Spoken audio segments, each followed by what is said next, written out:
Thank you, Leah, for doing this. So Leah heads up the chapter of SOAP. I think still it's the only chapter of SOAP in Kentucky, isn't that right? Yes. Yeah. Yes, it is. So Leah, tell me, why are you so passionate about SOAP and what it represents, and especially SOAP the Derby?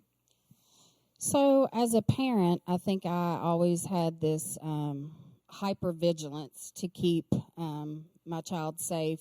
And it doesn't take you long as a parent to realize that that takes a village. Right. And not only did I want to always keep my kids safe, but other people's kids and so on and so forth.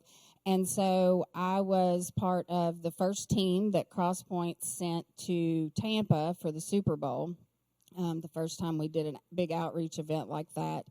And then I saw, like, oh, this is the hands and feet of Jesus. This is what this looks like in real tangible ways, and it was really powerful. And then Crosspoint came back and decided we wanted to do that here.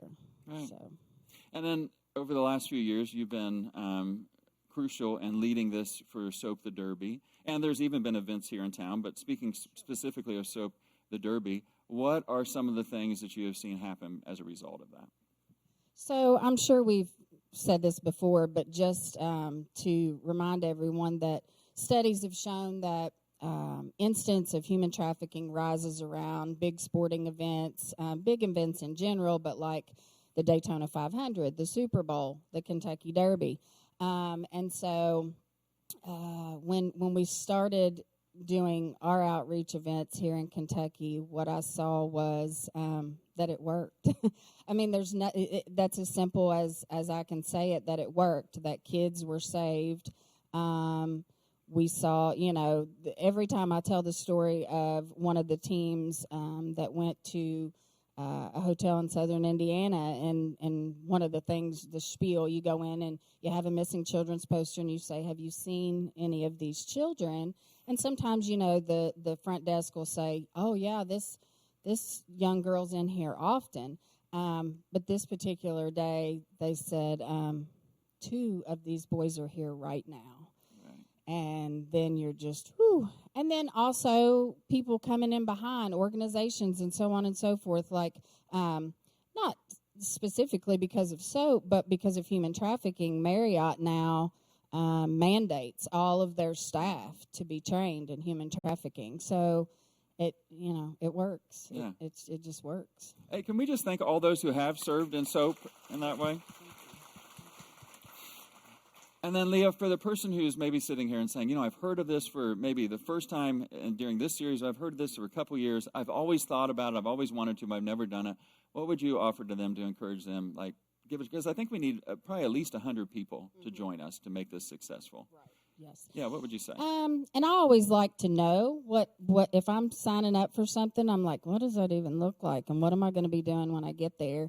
And so really what that looks like is we partner with Farmdale Nazarene in Louisville, and they've been fabulous and wonderful, and you're going to get there, and they have all these yummy to-go breakfast type stuff, and you just kind of mingle and talk, and then I'll give a short training on what to look for and what we're going to be doing that day. And then thankfully this year we have a survivor speaker. And then basically what happens is we go into the gymnasium, we put the human trafficking hotline number stickers on hotel soap and makeup wipes, and then I need about 25 teams to drive out to hotels in the Louisville area.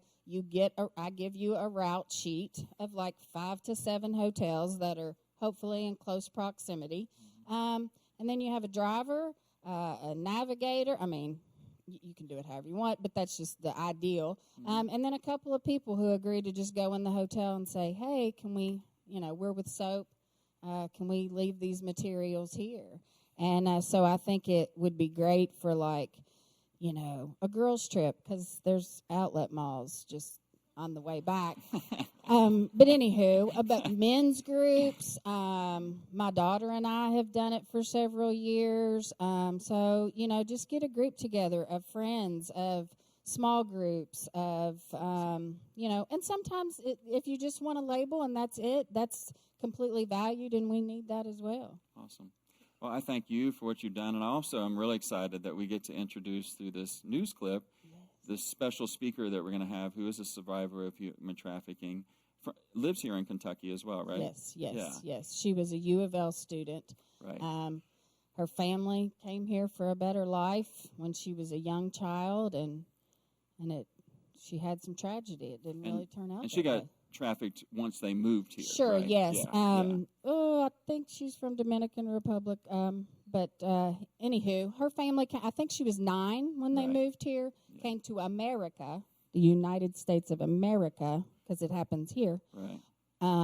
For a better life, and then fast forward, she met with some trauma, and so I'm excited to hear her story. Because now her story is a powerful story of redemption and fresh starts and giving a voice to the voiceless, I think. So watch this video, but let's thank Leah as she leaves us. Thanks, Leah.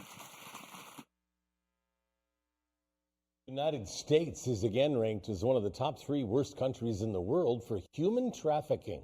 WDRB's Raina Katko sat down with a Louisville survivor and shares her journey of healing. Life is beautiful, even when we go through the traumatic times. We first introduced you to Marie-Ange Mba in 2021, nearly a decade after she escaped human trafficking. I met a lady who was trying to sell me into prostitution, and as a result of that, I was raped multiple times. Mba had just started college in eastern Kentucky when she was forced into prostitution parties. She says that's where older men had sex with underage girls and younger women. I was vulnerable. I was naive. Though that traumatic chapter of her life took so much from her, Mba's spirit remains unbreakable, her faith unwavering, as she reclaims the narrative. Thankfully, God was always with me. Since turning the page, Mba's traveled the world to advocate for human trafficking victims. I went all over Latin America, and I went to Israel. She transferred to U of L. Go Cards. To finish her education. And that has been a major thing for me, and since then now I'm going to law school in the fall. And most recently, Mba's written a memoir titled From Ashes to Beauty, Scars Turned into Crowns. It's inspired by Isaiah 61:3, the verse that kept her going on her darkest days. It just reaffirms to me that I'm beautiful even despite all the cracks, the brokenness, the pain that I've been through in life. God still gives beauty for ashes. Though her story is still being written, Mba's message is clear. Never be shy to share your story, because someone needs to hear it to keep going and keep fighting through those battles. Raina Katko, WDRB News.